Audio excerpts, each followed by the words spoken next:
Good evening, everyone. Today we have here with us Mr. Bharat Dabholkar. He is a man of many talents. He has been an ad man, an actor, director, and a writer. Having acted in critically acclaimed movies like Company, One Tuka Four, Corporate, Veer, and many others. He has also written and directed close to 30 musical plays, one of which is the much awaited That's My Girl. Now, he has directed films like Blame It on Yashraj and God Only Knows. Now, we are very glad to have you here today, sir, to share Thank your you. Thank you. insights with us. Thank you. Okay, so beginning with our very first question, sir, could you tell us about your journey as an ad man and then as a director? Like, how did you make the shift from one industry to the other? Well, my journey didn't actually start with advertising. I'm a lawyer by education. I'm a full-fledged LLB and business management graduate, and I had no intention of getting into advertising. I wanted to be an IPS police officer. So my lifelong ambition from childhood till I passed my law was to be an IPS officer. Mm-hmm. And then I did my management training while I was doing my law with Forbes Campbell Okay. and allied companies. And then I got into advertising. And as my luck would have it, I got into an advertising which was an agency, which was a small agency with national clients. See, what happens is when you join a big agency, they have very strict departments. So if you join as a client servicing person, that's what you do. You don't do dabble into creative. Or if you are into creative, you don't get into client servicing or media. Okay. Or there's a film department. So big agencies have these very watertight compartments, and they are guarded very possessively by people who work there. Now, in a small agency, what happens is there are no watertight compartments like this. So when I joined Decuna Associates with Mr. Sylvester Decuna, we had some of the largest clients in the country. We had Sandoz, we had Glaxo, we had Amul, we had LIC, we had Bank of India, we had a whole lot of things, Herbertsons, Dippies. And because we were a small agency, I had a chance to get into any department that I wanted. So although I joined as a client servicing person, I started writing copy for all the clients that I was handling. And I could write in English, I could write Marathi, Hindi, and Gujarati. So I could write in four languages. And so instead of taking a brief from a client, coming back, briefing my creative team, and then going back and selling that idea, I would come back and write the ad myself. And nobody objected to that because it was a small agency. Then if you were making ad films, and we were making ad films for so many different clients, I could get into the film department and figure out how the ad films were being made. I could go to the media department and learn how media negotiations are done. So my advantage was working in a small agency with big clients. You learn everything about the business. There's nothing, no aspect of advertising that you don't know because you're allowed to go everywhere and meet anybody that you want to meet and do whatever you want to do. So that's how we started. And my initial career for about 15 years was with Dikuna Associates, where I handled almost 80% of their business. Then we formed our own agency called Zen Communications, where again we had all kinds of different. We had parlays. We launched Frooti and Appy and Bailey and uh, Thumbs Up 500 and Exim Bank and all the Tata tea brands. So we had Zen Communications running for about 10 years, and then we decided that maybe we to grow further, we need to have an international link up. So we linked up with what was the second largest agency network in the world at that time called Publicis. It's a Yeah. French company based head office in Paris. And we linked up with Publicis and we became Publicis India, which I was heading for 6 years. So that gave us a whole new perspective to advertising. We had clients like L'Oreal and Garnier and Nestle and Whirlpool and these kind of accounts, Qantas Airways. So that in addition to our Indian accounts, we got all these new accounts. So I think that my entire graph in terms of getting to know different parts of advertising to different clients went on like this. And that continued till about 2006 or 7. Then I started an advertising agency in Tanzania. I had this great fascination for Africa. So I had met a guy who was working in Parlays and who later on had worked as a marketing director in Tanzania. And out Mm-hmm. of the blues, one day he called me up and said, Bharat, I'm in town. I've come to Mumbai. Do you remember me? I am now a marketing director in a major brewery in Tanzania. And they know your name there. Would you like to start an agency there? And I said, sure. So next week I went to Tanzania and we started an agency in Tanzania. And then we ran that agency for, I mean, till the lockdown, we were running that agency for almost 14 years. And then we had a collaboration in Kenya. So I was working with clients in Tanzania and Kenya. And then I was also called by Uganda to help them with their promotion as a tourist destination. So I worked in all these three African countries. And everything has been great fun. New learnings and great fun. Of course, sir. As I mean, that's splendid that you've got an opportunity to work in these, remotest countries. You wouldn't expect Yes. for, I an also, ad in agency. fact, I forgot to mention, I also had a client in a country called Djibouti. I don't know if you've heard of a country called Djibouti. It's a tiny country on the borderline of Somalia and Ethiopia. Hmm. And I had a bank client in Djibouti. So I used to go to Djibouti to handle their account. And it was great fun. It was a completely new experience. They speak French in Djibouti. So because it was a French colony. And they speak French. So we had to create advertising in French for Djibouti. So it's all been great fun. So you already speak in four languages, as you mentioned. You also speak Yes. French. No, but I'll tell you one. I don't speak French, but when you work in Africa, you realize that most of the industries in Africa, whether it's, I mean, throughout East Africa, whether it's Kenya, Tanzania, Uganda, even South Africa, all the industries are mostly owned by Gujaratis. So if you can speak Gujarati, you're fine. You don't need to learn Swahili in Africa. So I could speak Gujarati. I speak and read and write Gujarati. So I was quite fine with all the clients. Gujarati was the most important Wow. language in Africa. That's some great insights. So thank you. Okay, moving on, sir. Like you've done theaters also and you've written for cinemas as well. Yeah. Which medium do you prefer more and which one do you like writing for? I like advertising the most. I have written 32 plays, musical plays, which are the most successful plays in India, bottoms up, and there's been a Yeah. series of bottoms up. It's been running for last like so many years, Hmm. and it has produced. I mean, people who worked with me, all of us were young guys who had started. People like Shamak Davar and Javed Jaffrey and Shahid Kapoor and Arshad Varsi and his wife Maria. They all were dancers in my play, and we all started together. Sunita Rao and Shweta Shetty. So we were all together working as a group. And I wrote all these plays while I was working in advertising. And I think theater is great fun. But the most difficult thing in terms of communication is advertising. I'll tell you why. Because, see, theater tomorrow, if I don't feel like writing a play, I don't have to write a play. If a play doesn't work, it doesn't work. We do a play and then maybe it doesn't Yeah. work. Advertising is creativity on demand. On a daily basis, you are told that day after tomorrow we have a client meeting, you have to come up with 5 ideas for a campaign. And whether you're sick, whether you're busy, you have some other appointments, nothing matters because that's a creativity on demand. And you have to do that in 30 seconds. In a play, in a film, you have 2 hours. So you can explore things, you can do what you want to do. In advertising, and again, a play, if something goes wrong, you can change it for the next show. In a film, something goes wrong, you can edit it out. Advertising, you do in those 2 days, you do something in 30 seconds, and that's permanent. You can't change it again. It costs money to change it. So Right. advertising is the most fun because for another reason, see in theater or in plays, you know who your audience is. I write English plays. So I know who my audience is. I know what are their likes and dislikes, what I can do that they would love and what I could do that they wouldn't like. Same thing happened in cinema. Cinema people know who the multiplexes audience is, who the big screen theater things are, who are the audiences in smaller towns. People are aware of that.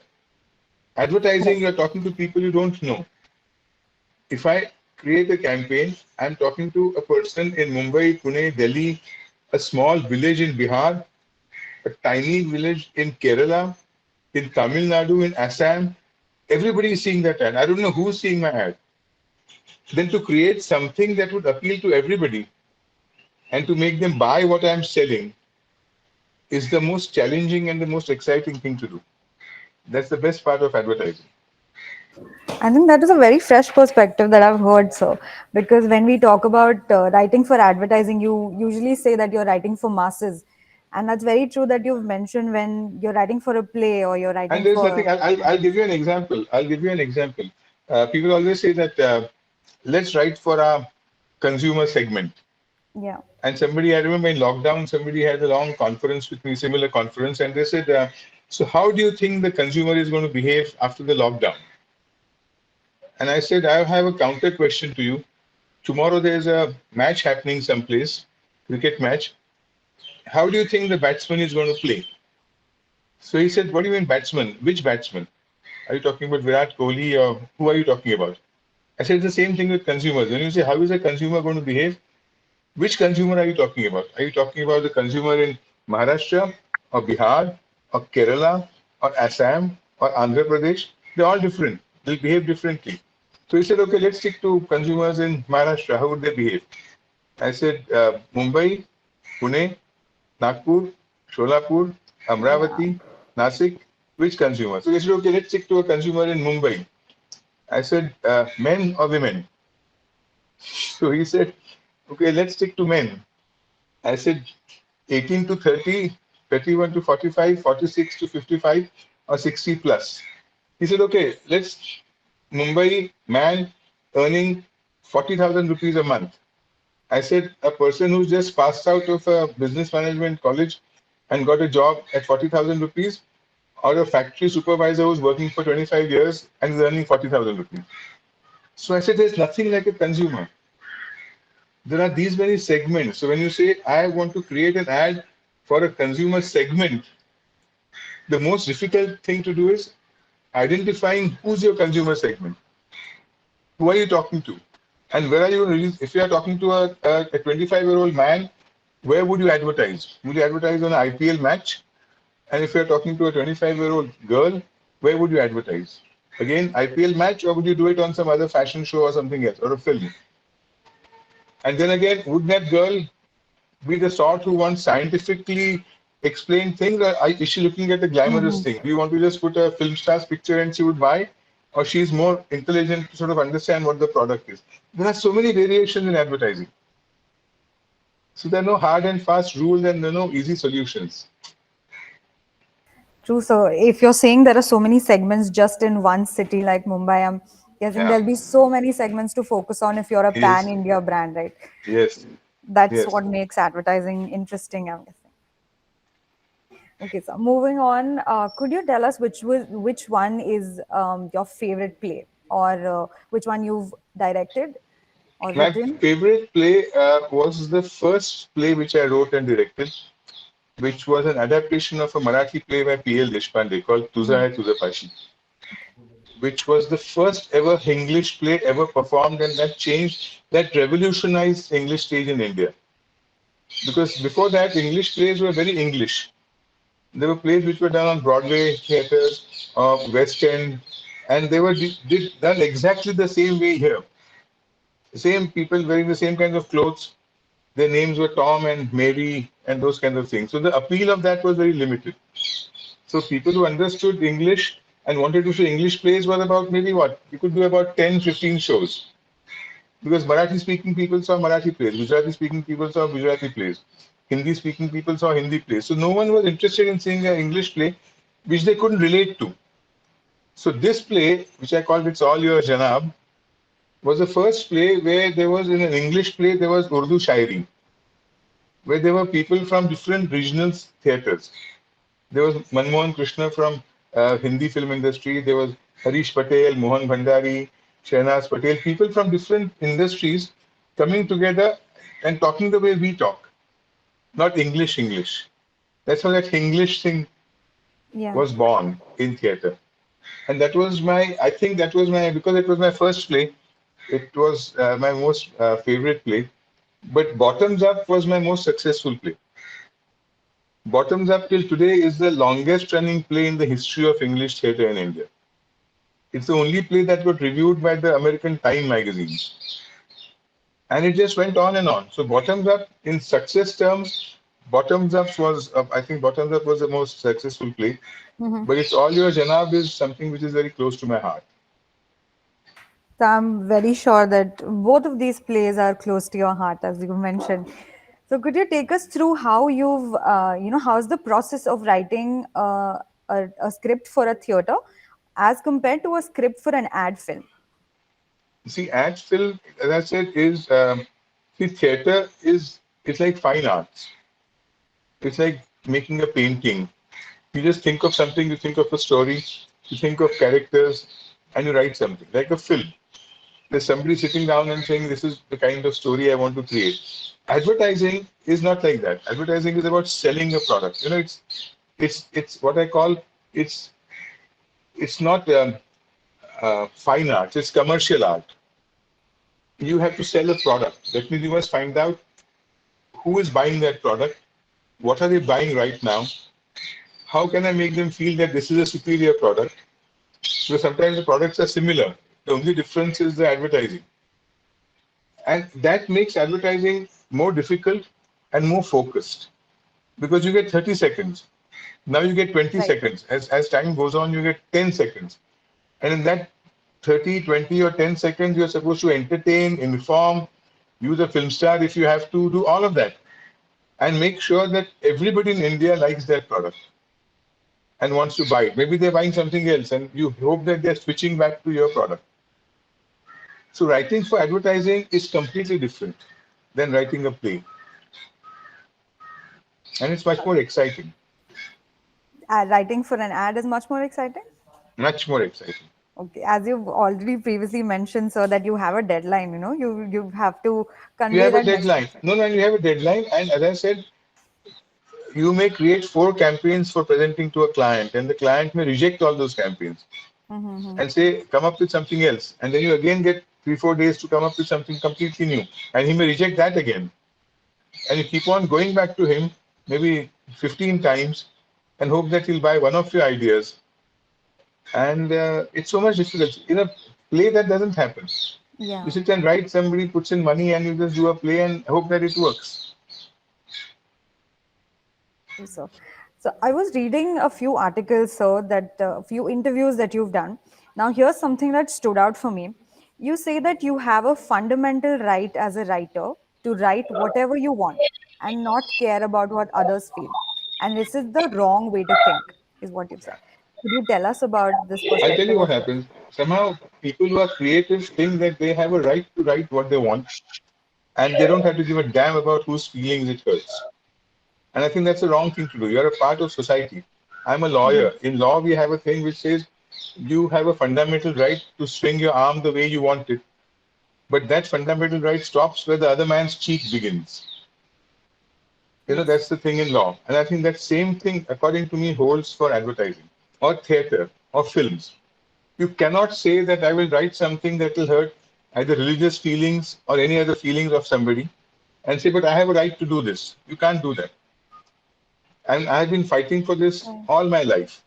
When that major thing happened in France about that Charles Hebdo thing, when those people were executed because somebody made caricatures of Prophet Muhammad, and the whole world came and said they were supporting Charles, and I said I don't support him because I don't think any cartoonist has a right to make a caricature of Prophet Muhammad if millions in this world are praying to that person, whether it's a Muslim God, Hindu God, Christian God, whoever. You cannot trample people's feelings and say, but I have a right to do what I want. That right stops where other people's feelings begin. And I've been fighting for this forever, because nobody else agrees with me. All the creative people feel that they should be allowed to do whatever they want, and I don't agree. In my Certainly. plays, there are examples where, forget a movement. I've had a play where I made fun of, I had a song making fun of Jain food. And some lady doctor from Bandra wrote to me saying that, look, I love your plays. I see all your plays. I was in this play and you made fun of this Jain food things. I'm a doctor. I'm a Jain. And I felt hurt with that. And I said, okay, give me 15 days. Come back and see the play again. That song won't be there. And she said, no, no, I'm just one person. I'm not some association. I'm going to come there and sort of have a protest march or something. I said, that doesn't matter.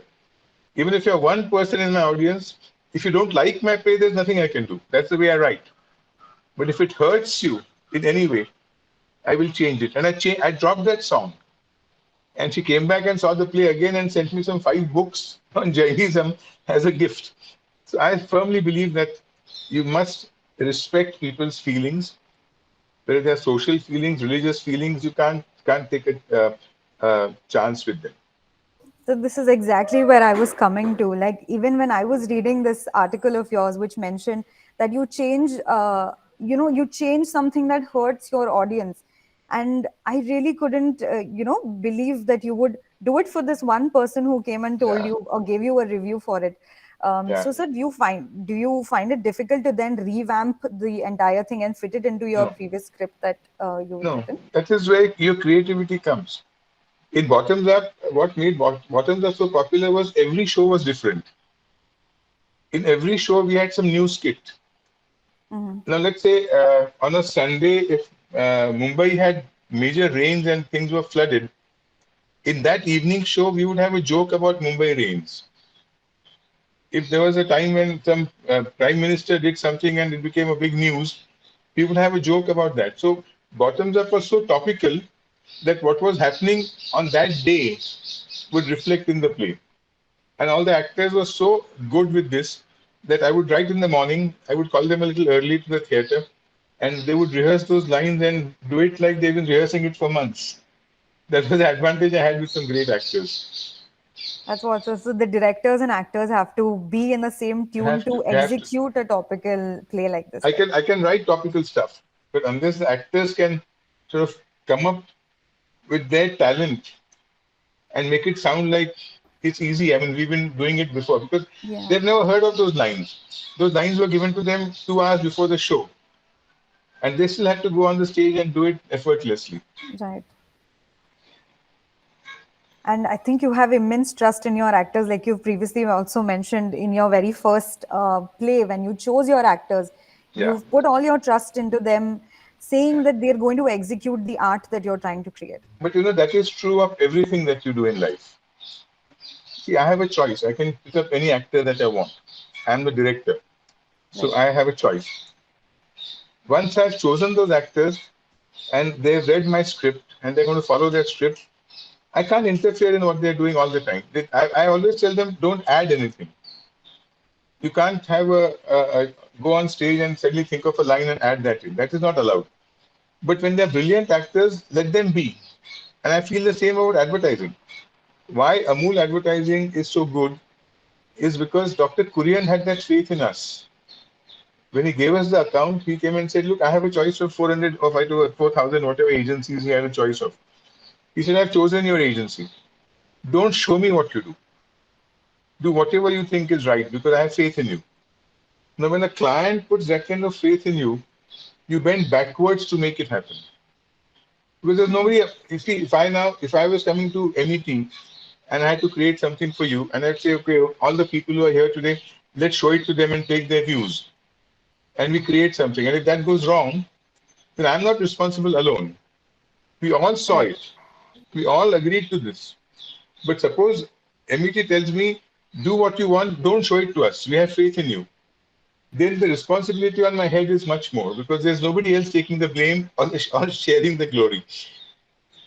So, good advertising, good theater, everything comes from that. That you must have the ability to delegate things, have faith in people. Don't use them as suppliers, use them as advisors. And then it always works. Point truly noted, sir. I think we all will remember that when we are stepping into the industry. Yes. So, talking about your play that's coming, that's my girl.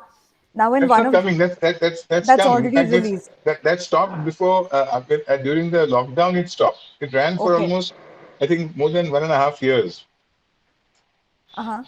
It was a different kind of a play than my normal plays Okay. because just before that, 8 years, the last play that was running for 8 years of mine was a musical called Blame It on Yash Raj. Yeah. It was Right. about a wedding in a family and how weddings are becoming bigger and bigger because of Bollywood. Earlier we used to have simple weddings. Maharashtrian wedding was one day. You had a muhurta in the morning, wedding, evening you had reception, you gave ice creams to everybody and everybody went home. Nothing else. Gujaratis used to have some little sangeet or something the previous day. But this entire thing of 5 day weddings, destination weddings, choreographed sangeet, and cocktail parties, all that didn't exist earlier till people like Yash Chopra started doing this in their films. So my entire thing was how a wedding becomes big in a family because of Bollywood. So the entire play was on that, and that was so successful. It ran for 8 years non-stop and world over. We went That's and did 10 interesting. shows in South Africa, in the biggest theater in South Africa, where no Indian play had ever been done. We performed in Dubai, Abu Dhabi, Singapore, Hong Kong, you name it. We went all over the world, and for 8 years. And it stopped because of the lockdown. It'll start again now.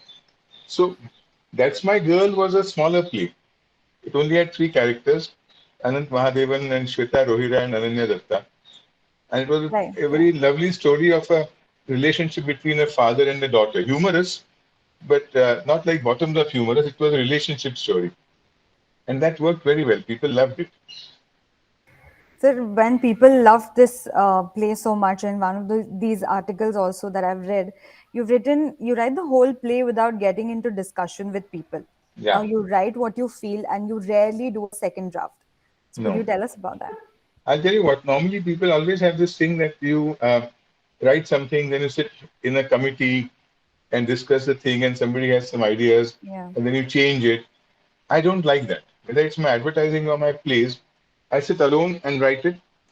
Even my plays, I don't discuss with the producers, I don't discuss with actors. If Mm-hmm. I have 10 characters in my play, I make 10 uh, uh, copies of the play, select the actors, give it to them, and say, we are starting rehearsal with this tomorrow. And that's the first and the last draft is the same. But then in rehearsals, what happens sometimes I find out that this actor can do this accent better. Then I would write that as an add on, Okay. Hmm. but nobody else changes that script. If I ever send you a email, there's a permanent line in my email which says, Camel is a horse designed by a committee. If a committee sits to decide design a horse, they can never make a horse because somebody will say, let's make the legs a little longer. Somebody will say, let's make the neck a little longer. Somebody will say, let's give him a hump at the back so you can hold on to it when you're riding it. Then at the end of it, you don't get a horse, you get a camel. So if you want a horse, let one man do it. You want a camel, then have a committee deciding it. So that is such a lovely line you've mentioned. Camel is a horse designed by a committee. I think this will stay etched in our minds for a very long time to think of But don't things. mention that. Don't mention that to your directors in a committee meeting in the MEP. They'll hate me for it. Definitely not so. We'll keep it as a learning for Keep it as ourselves. a learning. So now coming to an end to this discussion. Personally, what do you feel about the lockdown or the post-lockdown era, where you're talking about cinemas finally opening up, theaters finally opening up, and also the boom of OTT platforms? Now, do you Yeah. feel that there is going to be a decline in people who are going to want to come physically to watch these plays? Because of course, the feeling is quite different that you watch in a theater No, as compared to outside. theater would survive even if there are OTT platforms because the whole Mhm. experience of coming out and watching something live on theater on stage is different. It becomes an evening out. I have True. always seen Yes. people coming and saying we come out with a family and we plan to go out for dinner after this play. So it's an evening out for them, and that live performance has its own charm.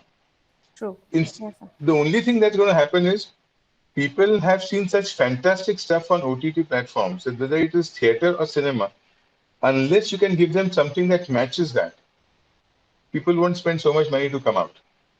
At home, by True. paying whatever 500 bucks or 200 bucks a year, you're getting all the thing that you want.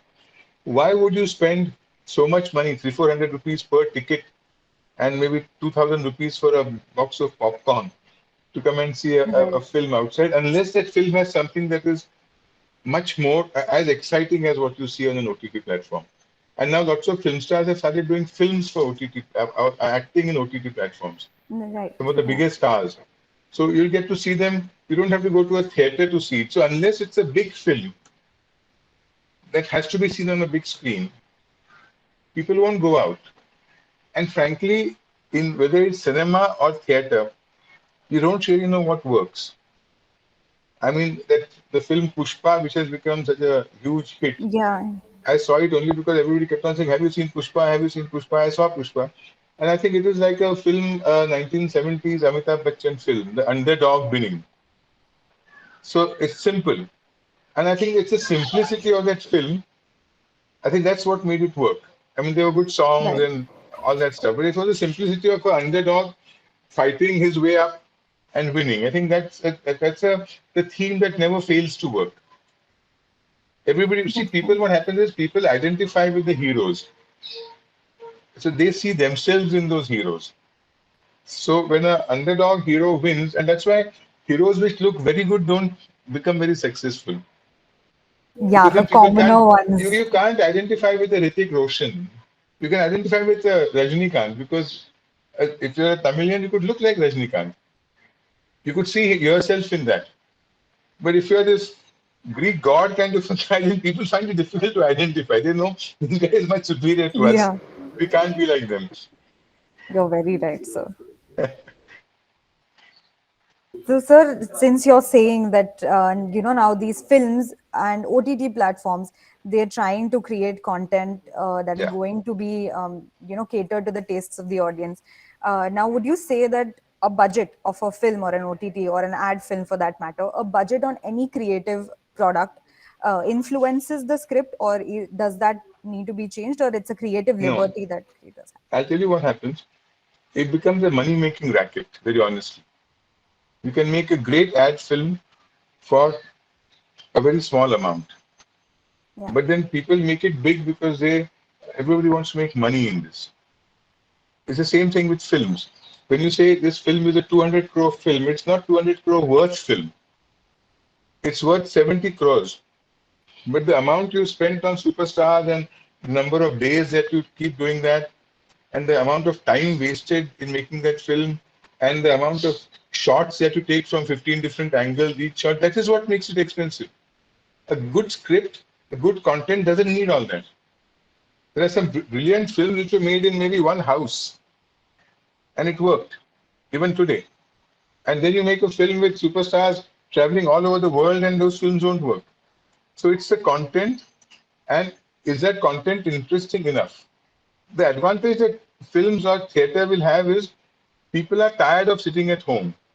Yeah, It's not that there's OTT platforms giving you all the entertainment. It's a thing of I want to go out now. So there'll be that whole hordes of people who just want to go out and see whatever is happening in theaters. And now today they've announced that 100% occupancy is allowed yeah, now in yes, Maharashtra. So all our plays and everything can now start. Theaters will start again, and that 50% occupancy will go. So people will, with a vengeance, go out. But the only problem is if they're not satisfied, that vengeance will last for maybe 3, 4 months. Then they'll say it's not worth going out and spending so much money. We would rather stay at home and watch something on OTT. And OTT again is at your own time. And like television, which has a fixed time, you have to see a program at a particular time or see a rerun. right. OTT, there are two advantages: at your own time and in your own space. It's not a family watching. It's not a TV in the house that four people are sitting and watching. You're watching it on your phone or your tablet. So it becomes a very personal experience. So that advantage will always stay. Yeah, so as we've also heard, that there are, after the lockdown has opened up, there are a lot of people who are doing things out of vengeance because they've stayed in for a long time, a really They're long going to time. restaurants with a vengeance. They'll start going to theaters with a vengeance. But that vengeance, as I said, will last for 3, 4 months. Right. It's not going to be there permanent. So unless you can give them something quality, it won't last. Then they'll go back to because they're happy with OTT. It's free. It's at your own time. You don't have to go through the traffic jams and find parking hassles and spend so much money. And I think in movie theaters, the popcorns and samosas cost you more than the ticket price. Yeah. So unless you're really hungry to eat that, you won't go and eat that. So it'll last for a little while. And maybe the big films with big stars. And the other problem also is these films come quite soon on OTT or television. You know? So people Hmm. have this thing that I don't have to go and see this film on in a theater. It'll come on television in the next two Correct. months, Yeah. or it'll be on OTT platform in the next 1 month. So why go out and spend money? So that's the other thing that will be a little detrimental to people going out. Yes, so I completely agree. And regardless of whichever medium we are watching our, content on, I'm pretty sure that directors like you and writers are, striving really hard to make content as relatable as possible to, Yeah. continue this, continue this behavior of people And watching. the sad part is I always say that people hate me for saying it, Mhm. that barring a few brilliant directors and writers in Bollywood, I think Hindi cinema is far better off copying things from Malayalam films. Malayalam films are far superior to what Correct. Bollywood does. Hmm. And whichever films are copied from Malayalam films always work. Because there are very few people, very few directors and or writers in Bollywood like Rajkumar Hirani or maybe Sanjay Leela Bhansali who they know exactly what people want and how to do it very well. But otherwise, people go wrong. They're better off copying South Indian films or Korean films or something like So I will not hate you for that because I completely that. agree with that point of view of yours. No, you won't, but Bollywood people would hate me for that. So, sir, that was my set of questions. Now, I'd like to open up the forum to anybody else who has a question. Sure. Does anybody have a question? Shreyas does. Go ahead. Hello, sir. Good afternoon.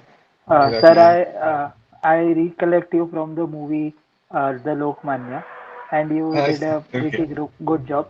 Even my parents were like, "Is this person really a British?" Like, you are fantastic. So the only question I had, like, Marathi cinemas, the Marathi film industry, they also produce good content, is what I feel. Yeah. But it's Yeah. not on the scale of Bollywood or a Malayalam film. No. And and so, what may be the reason for this? I So, think as there are two reasons. I don't know in details, but I offhand can tell you two reasons. One is, sadly, Marathi industry is the only industry in India that does not have a superstar. A superstar means, as somebody had explained to me, it means that if you announce a Salman Khan movie on a Friday, the Friday, Saturday, Sunday shows are full because it's a Salman Khan film. Then from Monday, the film has to stand on its own. Every industry has a star like this. Tamil Nadu has Rajnikant and Surya and who are other Vijay, I don't know who the other guys are. Telugu has your Nagarjuna and uh, Chiranjeevi and this Allu Arjun and whoever else, and that junior NTR or whatever. Malayalam has Mohanlal and Mamuti and Prithviraj and these guys. Marathi is the only industry where there is no established superstar, meaning that his movie will come on a Friday and Friday, Saturday, Sunday will get booked because it's him.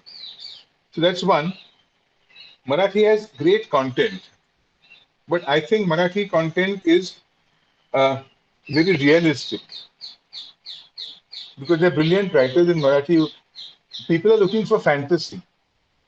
If I am spending 400 rupees in a multiplex theater, I don't want to see a village which has a problem with their temple. I want to see Salman Khan and Katrina Kaif dancing on rooftops in Turkey because I'm looking for fantasy. It's an escapism. The cinema is an escapism. You want to forget your problems.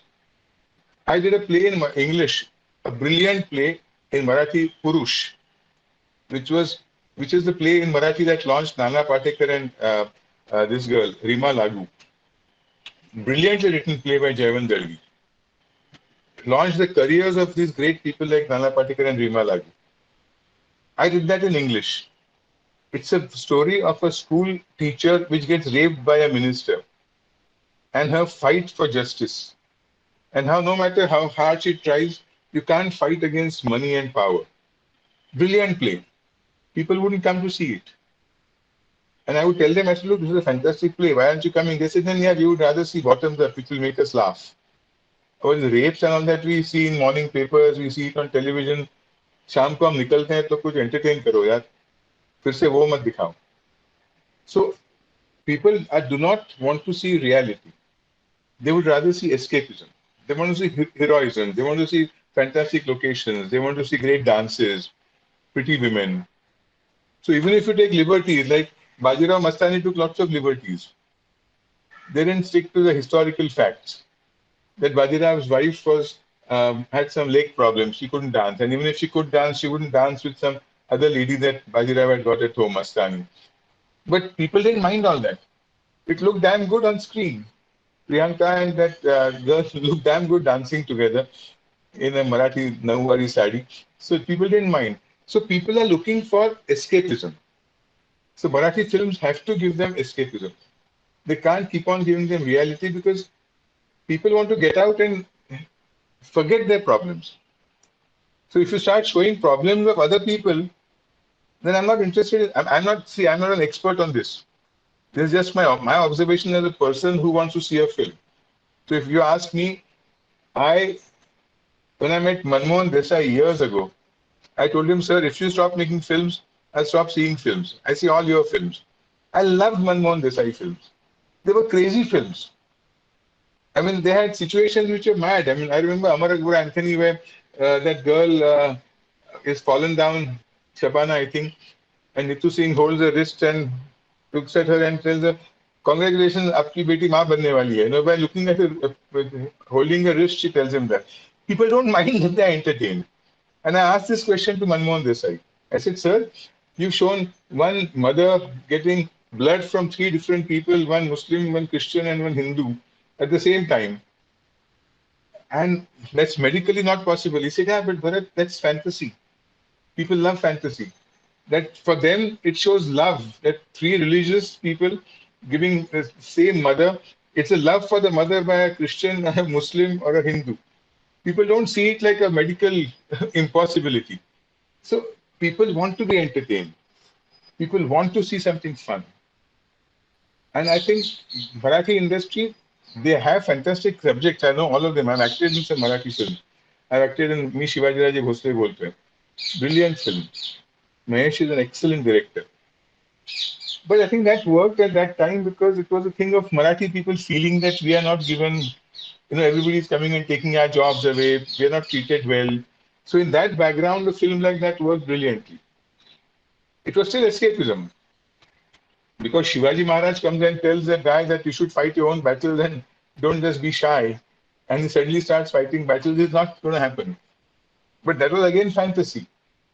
So when you say entertainment, people want escapism and fantasy. They don't want reality. I think that is what every film, whether it's Marathi or whatever, you have to take them into, or otherwise you take them into a story like Drishyam, which Mohanlal did in Malayalam. Hmm. Which I mean, I saw Drishyam because Mohanlal is a very close friend of mine. He first advertising campaign that he did in his life was for me, for a tea called Kanan Devan in Kerala. It's a Tata tea brand. Now, that story was something that got you so involved in how is this guy going to manage this? And that's what kept. And when somebody said that now Drishyam 2 is coming, as a writer, I couldn't figure out what can they do that would continue this story. And I couldn't think of anything. I must admit, I said, if I had someone came to me and told me, now continue Drishyam 1 and make a Drishyam 2, I couldn't have done it. I couldn't have done 5 minute story of that. And they did a much more brilliant job than Drishyam 1. Now, that is something that's riveting. People want to see this. I saw that whole film and I said, what could they have done? What can this man now do? And I think that is what is required for whether it's a theater or being cinema or play or whatever. People want to see something that is not a part of their normal life. They want to be entertained. Thank you, sir. Thank Shreyas, you, was sir. that answer? Yeah, thank you, sir. Thank you. Do we have any more questions from the audience? Oh, so extremely sorry I can't switch my video on because of the bandwidth issues. But Okay. it was a very insightful session, and I'm really enjoying what I'm getting to know and learn. So my question is, you've worked on say indie movies and commercial movies. You worked on company as well as Veer. So Yeah. you keep the budget aside. What is like the difference or the atmosphere on the sets of the movies? Like, if you keep the See, I'll budget? tell you what happens. I'll tell you what happens when you do a small film. I mean, although company also had Ajay Devgan, who was a star. Vivek was not a star; it was his first film. So the only star that company had was Ajay Devgan, and it was a small film, very gritty film, uh, uh, excellently done. And according to me, Ram Gopal Verma is a brilliant director. He does the kind of things, he takes the kind of chances that not many people can even imagine doing. Whether his films work now, don't work now, maybe he's going overboard, that's a different thing. But as a director, he's a brilliant director. Now, what happens in a film like Veer, when you work with superstars, they take Salman Khan or Shah Rukh. I've done a film with Shah Rukh Khan, 1, 2 Ka 4. I've done a film with Amitabh Bachchan, which was Sarkar 3. I've done with Saif Ali Khan, which was Tara Rampam. Now, when you do film with superstars, what happens is the entire canvas becomes bigger. Then you don't want to do a small film. Then there have to be bigger dances. There have to be more different locations. Like in Veer, when we shot Veer, we had in Rajasthan, we had 1,000 horses. We had taken 10 horses from Mumbai, which we were riding, Salman and me and Sohail and all, and Mithunda. And there were some 900 or 1,000 horses which they had taken from Rajasthan. Now that certainly makes it a big canvas. The film, like Dabang 3, I acted in Dabang 3. Now, Dabang 3 would get shot maybe in 110 days. So the costs go up because it's a big film. We shoot a song for 8 days. A normal film, the entire film would get shot in 30 days. A Marathi film, people finish in 20 days. A Bhojpuri film, they finish in 14 days. So the costs go up because each day has a cost attached to it. So if you are doing Dabang for 110 or 115 days, your costs are going up that much. When I did Veer, we shot one of those major songs in Veer. Uh, uh, I forget the Tali De Mar Tali Baj Jayegi, some song. There were some 150 people on the set. There were dancers, there were stuntmen.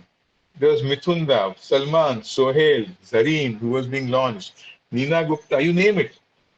Vinay Apte, everybody was there. And we shot that song in Mumbai for I think 8 or 9 days, one song, with so many people. So when it's a Salman Khan film, it has to be that big. It has to be larger than life. But larger than life takes away a lot of your budget, and that's why it's you're far better off doing smaller films. So if they fail, you don't lose too much money. The bigger the film, if it works, you make pots of money. But if it doesn't work, you lose lots of money. Sir, we have some great movies in Marathi, like Nat Samrat, and we recently seen a remake of Sairat.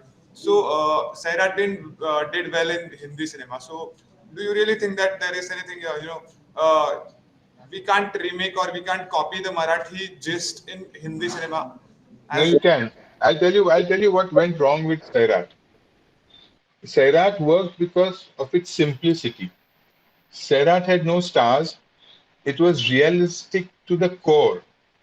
You had real people. They were not some great looking people. They were not this handsome guy or this very sexy girl. They were very real looking people. The moment they made it in Hindi, they took away the reality of it. They made it glamorous. Now, Sairat was not a glamour. It did not work because of glamour. It worked because of reality and sincerity. And in the Hindi film, they took out those two basic aspects of that film. They took well-known people, good-looking people, so they took out the reality of it. It was make-believe. They took out the simplicity of it. So a great Marathi movie can work in Hindi if that same thing is kept that way. You take Hindi film stars. yes, sir. That is what my question is, sir. We can't copy the gist of cinema. What it is like, we can't take realistic characters in Hindi cinema. We have much more realistic characters here in Hindi cinema. Like Yes. Nawazuddin Siddiqui, we see him a realistic character. So why can't we have any like as we have in Sairat? So that is what we're lacking, or we can have, as you mentioned, Nana Patekar. We have a Nat Samrat movie. It's a very great movie. We can Yeah. have a remake of it. So, but just because we can't get the gist of Marathi cinema, or we can remake, or we can just copy No, it. they can. But the problem is in Hindi cinema, it's like when they did Drishyam, I haven't seen the Hindi Drishyam. I had seen the Malayalam earlier and then I saw the Tamil which Kamala Hassan did. Now they stuck to the point that Drishyam had. The characters were the same. I don't know what they did in Hindi, although as Hindi I think also it worked pretty well.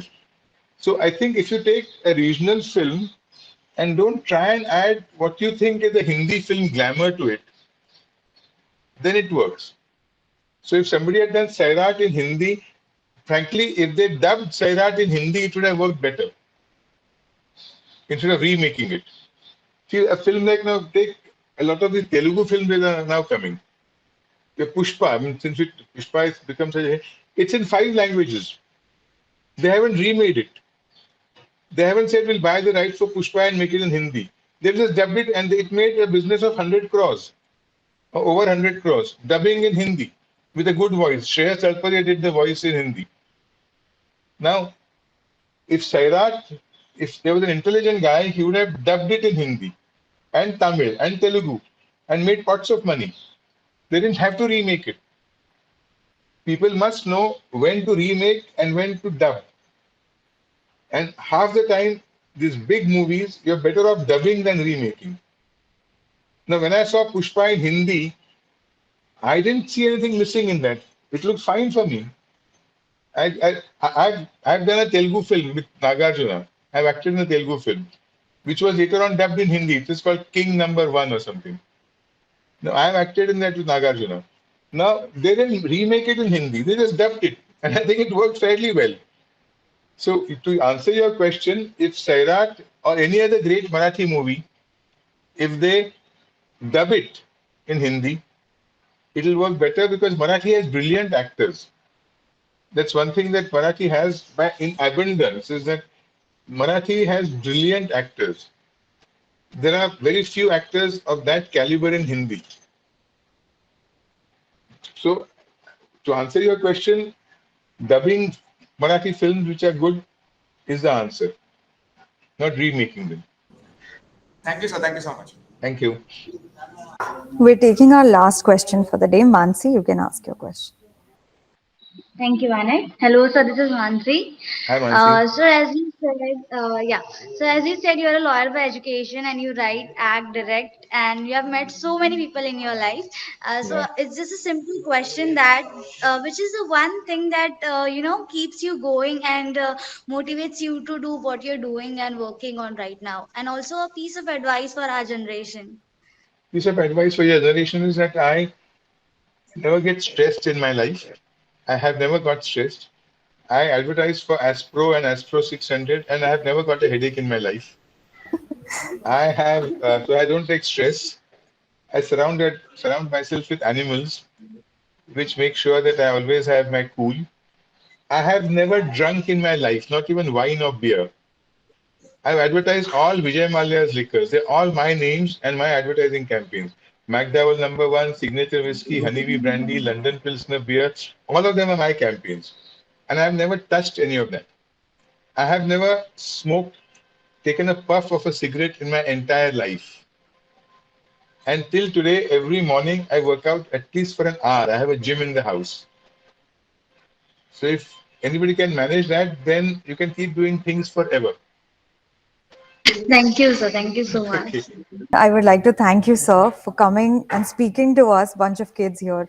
Thank you so much that you've Thank given your you. inputs. And I'm very sure that we are going to take this, the insights that you've given us across industries, may it be ad or even writing, directing for that matter. Thank you so much for all Thank you. of You're your. welcome. I had a great time. We'll meet again. Thank Yeah. you so much, sir. Really Okay. Thank hoping you. to see you soon.